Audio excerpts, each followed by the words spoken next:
Right, good evening, welcome to Parsha Shiur, Parshas Nitzavim Vayeilech. Because we've had a sort of a halacha Shiur, plus we're going to have a Shiur on Rosh Hashanah tonight, because this time next week is already Rosh Hashanah. It'll be a shorter Parsha offering, but a very precious one, and actually a good prelude to Rosh Hashanah.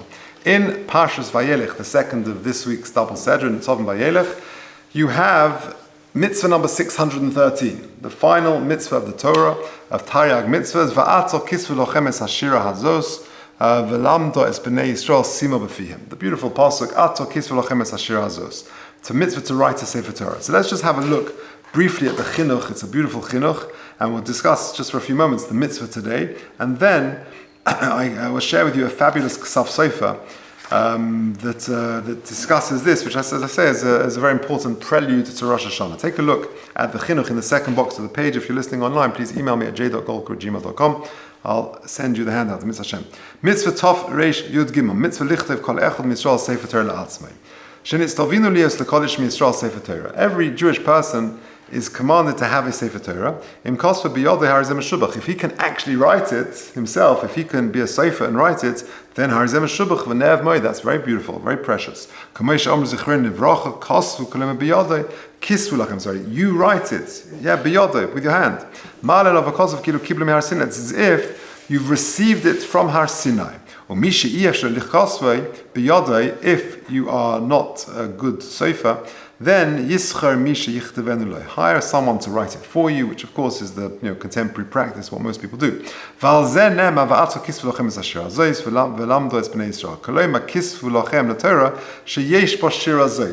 in the pasuk. Write a Sefer Torah, which in it is contained this shira of ha'azinu.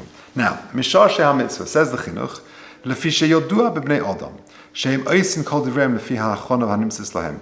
V'alkein, tzivonu baruch hu liyos lekol echad ve'echad b'nei Yisrael Sefer Torah, muchen etzlo sheyuchel likros b'tomid. It's important to have available, the whole time, readily available for you, a Sefer Torah, that you'll be able to learn from it. If you want to look something up, learn. You don't have to go to your friend's house. You've got something there in your home ready to go. Leman yilmdu liyas Hashem, that you can learn, and you can learn Yiras Shamayim. V'yeda v'yaskel v'mitzvosov ha'ikaris ha'chamudos mizav mipazrov. And you'll learn the mitzvahs and you'll live a Torah life if you have a Sefer Torah ready to hand. Remember, the chinuch is a rishon. The Rishonim lived hundreds of years before the printing press became, prevalent. So, if you didn't have a Sefer Torah, you didn't have these things, it's going to be a big struggle to learn. You need parchments, you need these things. Anyway, now, we'll come back to this soon. This is based on a Gemara in Sanhedrin, that even though a person inherited a Sefer Torah, that means parents owned a Sefer Torah, they passed away, you are now the proud owner of a Sefer Torah, you still have a mitzvah to write your own Sefer Torah. You have not fulfilled it by inheriting a Sefer Torah. We'll come back to that. V'da b'ni, and know, my dear son, she'af al pi she'ika hachiv deraisa ein rak b'Sefer Torah, even though the mitzvah deraisa is va'atzor kisvu lachem es asher hazos refers to a Sefer Torah, ein sofek, there is no doubt, she'gam b'shar ha'sfarim she'nischabru al pirush ha'Torah yesh l'kol echad lasos mehem kafi ha'yocheles. It's important to have a good library, to have sfarim at home. Min ha'ta'amim sh'amarim, for the reasons we said, that a person will learn. Va'af al pi she'nichu la'avosov mehen rabim, even though maybe your parents left you lots of sfarim, v'zeu derech kol anshe ma'ale yirei elokim, that Yirei Shamayim, I know sometimes we have visitors, we have guests or whatever. It's always interesting. There are some people, often men, sometimes women. The first thing they do is they come in and they start looking through my library. They start looking about Sfarim I've got, because that interests them. The person with Yiras Shamayim, they should have Sfarim in their home. Lichter Sfarim, they should hire Soifrim in those days. Rabim Kabir Chas Hashem Asher Nosan Lahem. According to your means, you should have Sfarim. And as ever, the Chinuch sets out the parameters of the mitzvah. So he says, it applies in all places, regardless of where we live. It's not sort of necessarily limited to Eretz Yisrael or other places. It's not time-bound. But Zecharim, males, that's actually a big debate, whether or not women also have this obligation. According to some posting, they do have an obligation. And to write it, okay, the chinuch is of the opinion, not women. And if a person doesn't, he's over v'lo kosav sefer Torah efshele b'shum inyan. That if he doesn't do it, it's a bittul aseh. He's been mevatel mitzvah aseh v'atzakis v'lochem es asher azos. V'onsho gadol, and a person who doesn't do it, his punishment is great. Ki hisibah lilmod mitzvahs haTorah, k'moshe amarnu, because if he doesn't have a Sefer Torah, how's he going to learn? V'chol ha'mekayim also yeh baruch, he should be blessed. V'yechkam, and he'll become wise. Who above he and his family? K'moshe kosu kisu lachem v'lamdu es bnei Yisrael. Okay, now just a couple of pointers regarding the mitzvah. First of all, there's a famous Shagas Aryeh. The Shagas Aryeh explains that nowadays there is less reason to write a Sefer Torah because a technical reason. We are not experts in the exact content of the Sefer Torah because we're not experts in the chaseris v'yaseris, that what letters, how you spell a letters, what letters, missing a letter, which letters, which words, have an extra letter. And since we're not experts, then we can't be certain that we'll actually perform the mitzvah. And this Sefer Torah is a full one and a valid one. So therefore the Shagas Aryeh explains why perhaps there's less of a reason to write it nowadays. And furthermore, famously the Rosh and the Torah say the mitzvah applies nowadays also to buying Sfarim. And therefore, there's an application of that mitzvah. Fine. Let's... Because in those days, Exactly. And therefore nowadays, Baruch Hashem, you have Sfarim, you have a Shas, every mitzvah boy gets a nice library. And I must say, it's a chesed. If you know of a family who their mitzvah is coming up, often it's the first child, and you just tell them, go to the Meichas Sfarim and put together the mitzvah list. Put together some, and I've done it with a lot of people, help them choose some nice Sfarim for them, and years later, this week, someone thanked me for it. Years later, thank me, they've got a nice library. Because at the end of the day, you're going to get 30 pens and... the printers approve all the time. Yeah. When they come to doing it when they're Shiur age, then they're the opposite. Yeah, but it's more useful than the Parker, the 33 Parker pens they got. Whatever the present is nowadays, probably not Parker pens. About women being obligated, theoretically, if a man buys a Sefer Torah, his wife is covered. So there's a shutfus involved as well. You can have people getting together and joining in some way or shape or form. And a couple could do it together in that way as well. Yeah. Okay, so says the Ksav Sofer. This is fascinating. Says the Ksav Sofer, the bottom box of paragraph 3. V'alta kisu lachem es hashir azos. Omarti lefarish, hod omer b'Sanhedrin. I want to explain a Gemara in Sanhedrin Chaf from the base. Even if a person inherited a Sefer Torah from his parents, mitzvah lichtov mishelei. There's a mitzvah to write your own Sefer. V'gam hod omer Chazal, and furthermore, I also want to explain a Gemara in Menachos daf lamed amud aleph, which says, Kol ha'kosev lo Sefer Torah, anyone who writes a Sefer Torah, ki'ilu kibla mehar Sinai, it's as if he's received it from Har Sinai. V'nimuki Yosef, the Nimuki Yosef on the Rif, on the Gemara there in Menachos, Stochak mishum de Torah kulai. He tries to explain this Gemara. Why is it that if you write a Sefer Torah, it's as if you've been makabel from Har Sinai? What's pshat in that? What does that mean? So the Nimuki Yosef is doichik. He sort of struggles to explain it, and he says mishum de Torah kulai. He's put so much effort into writing a Sefer Torah. Vadahem atriach gam kein lekabel misinai. Then certainly that indicates that he would also be makabel from Har Sinai. Okay, he says the Ksav Sofer. I want to just explain it a little bit further. So says the Ksav Sofer, second paragraph. Venerally, lo says tavlin b'hagdomas masha amarti v'makom. I want to give a little spice to these two Gemaras to explain it. B'hodor Kiddushin daf lamed amud aleph. The Gemara says in Kiddushin daf lamed amud aleph, kol ha'melamed es b'nei Torah ki'ilu kibla mehar Sinai. Anyone who teaches his son Torah, it's as if he's received it from Har Sinai. Venerally, ki yesh gimel madregas b'kayim mitzvahs. Hashem Yisbarach. There are 3 levels of performing mitzvahs. Yesh oved me'ava. Number 1, highest level, is to perform mitzvahs out of love for HaKadosh Baruch Hu. V'yesh oved me'ira. The next one is to do it out of fear for Hashem. That's level 2. Level 3, v'yesh asher ein osim rak m'peish regilim bohem. The third and lowest level is to do it because you're rogil, you do it out of rote, you're out of habit. V'hergel nasal teva. And it sort of becomes nature to you. But you don't do it out of love or even out of fear. It's just like a robot. You're just sort of imitating the practices that you grew up with. They're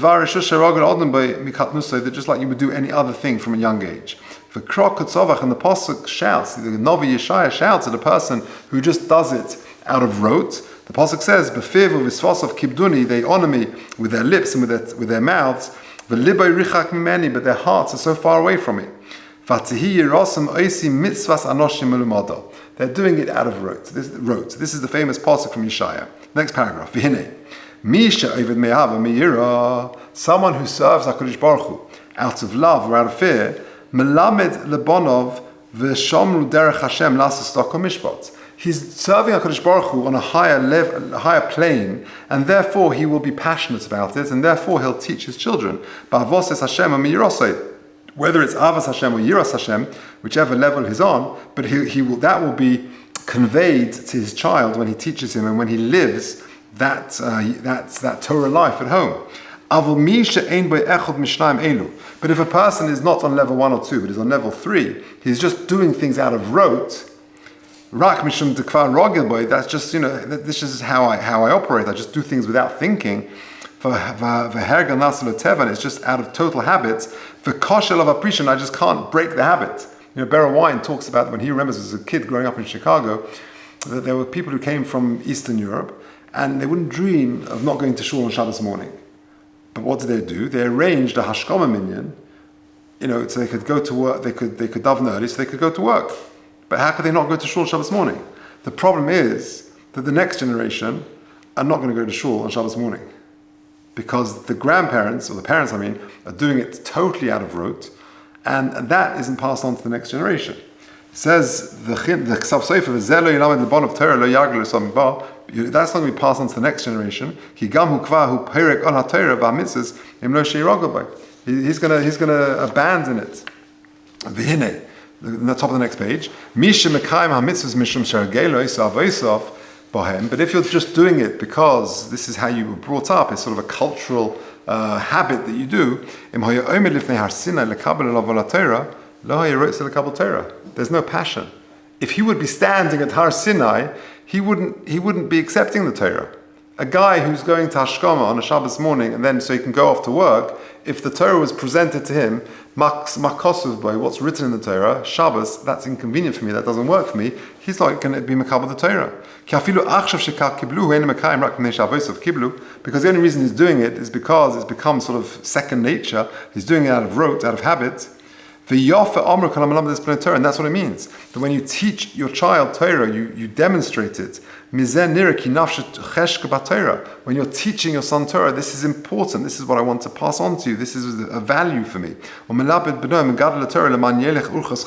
want to teach you the beautiful way to live. That's what it means. It's as if you've been mekabel from Har Sinai. Because if you were there, so the Ksav Sofer is saying a very beautiful idea. The reason why you can't be Mekayim the mitzvah by inheriting a Sefer Torah is because this is a very personal thing. The Torah has to be yours. You've got to be koine it. If you just inherit something from your parents, that's not. It's as if you're not being Mekabel the Torah. That's why the Gemara says in Menachos, Kol ha'kesiv lo Sefer Torah ki ilu kibbutz mehar Sinai. Because you writing it shows a passion, shows an excitement about it, that you've invested in it, and therefore, if the choice was presented to you, do you want the Torah? Yeah, so that's as if you've been mekabel in Har Sinai. And that's why the Gemara says a person who inherits the Sefer Torah is not going to fulfill the mitzvah. And to add, there's a beautiful essay in Rabbi Pinchas Roberts' Sefer. He explains that that's why when the Torah gives us this mitzvah, the Torah describes it as a shira. Why? You're meant to write a whole Sefer Torah. Why are you describing the Torah as a shira? So I'll read you what he says. This is just to quote him. A song is a vocal expression of inner joy and expresses a warm and emotional attachment to Torah and mitzvahs. Hashem wants our personal fervor rather than an observance based on tradition alone, which can be cold and lacking in spirit. That's exactly the point. A shira always reflects a warm emotional connection to it. So the pasuk is describing Va'ato kisvu lachem es hashira because HaKadosh Baruch Hu wants your fervor, your effort in Torah. I mean, to be honest, whenever this time of year, I always think of Rabbi Roberts, the way he davened Rosh Hashanah Yom Kippur. Anyone had the privilege to see it. It was a sight to see. His tefillahs, I always made a point. I got to know after you see there on Rosh Hashanah. I always made a point of going over to him beforehand and wishing him a good year. And getting really just as a pretext to get lots of brachas from him, because his Shemona Esrei would last way beyond the last person leaving shul. He would have done for hours. His day, like many of people, many of the great Rosh Hashivas, their Yom Kippur is just one long Shemona Esrei. They sort of stop, daven for a few hours, they stop for Kriyas Torah, they daven Musaf, which rolls into Mincha, which rolls into Nila. How they have the stamina, and it's just, I've seen people do it. It's quite astonishing. And that's really what he's referring to. Just to add one more interesting thing, really, a song is composed of two parts, is made up of two parts, the words and the music. And when you're comparing the Torah to a song, the words are sacred in the Torah and they're unchanging. The words of the Torah can never be changed. But the music, which represents our emotional connection, that is down to us to compose afresh by every individual in every generation. And therefore, that's why the Torah is specifically referred to as a Shiur. Just to add, my good friend Shlomo Malkiel told me a very geschmacka insight. He said, that's why it says, when Moshe Rabbeinu, in this week's Parsha, at the end of the Parsha, Vayidaber Moshe ba'oznei kol Yisrael, es divrei hashir hazos atumam. What does that mean?